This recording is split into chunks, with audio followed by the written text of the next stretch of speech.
RMC, merci les Français. Parce que ce département d'Indre-et-Loire, mesdames, messieurs, tient bien ses comptes. Et là, je vais féliciter les heureux contribuables du département d'Indre-et-Loire. Vous savez que l'État et nos départements indemnisent, écoutez bien, la destruction de nids à frelons. Vous avez bien entendu. Ah oui.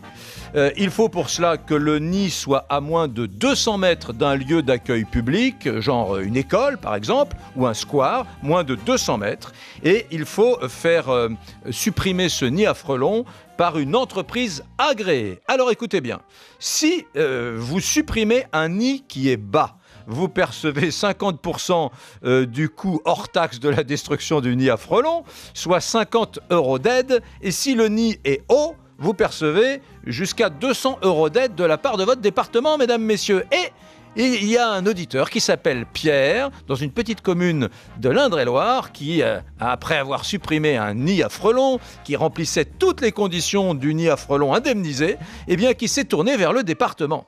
Et alors là, mesdames, messieurs, quelle ne fut pas la surprise de Pierre lorsqu'il reçut un courrier officiel du département d'Indre-et-Loire, vous allez voir à quel point ils sont sérieux en Indre-et-Loire, signé de Morgane K, je ne vais pas donner son nom. Alors Morgane, elle est animatrice de la lutte contre le frelon à pattes jaunes dans le département d'Indre-et-Loire. Écoutez le courrier, très important.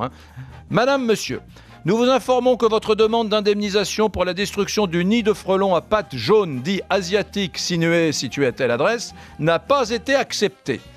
Pour la raison suivante, et là je baisse mes yeux, je regarde en bas de la feuille officielle du département, enveloppe du Conseil général d'Indre-et-Loire allouée pour l'indemnisation d'une destruction de nid de frelons à pattes jaunes, épuisée.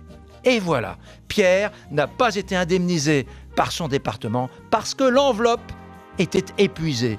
Et bien ça c'est formidable, mesdames, messieurs. Dans tout autre département de France, on aurait emprunté, n'est-ce pas? Alors que dans l'Indre-et-Loire, quand il n'y a plus de pognon, il n'y a plus de pognon. Et ça, c'est formidable, c'est louable. Vive l'Indre-et-Loire, mesdames, messieurs, le bonheur du contribuable français.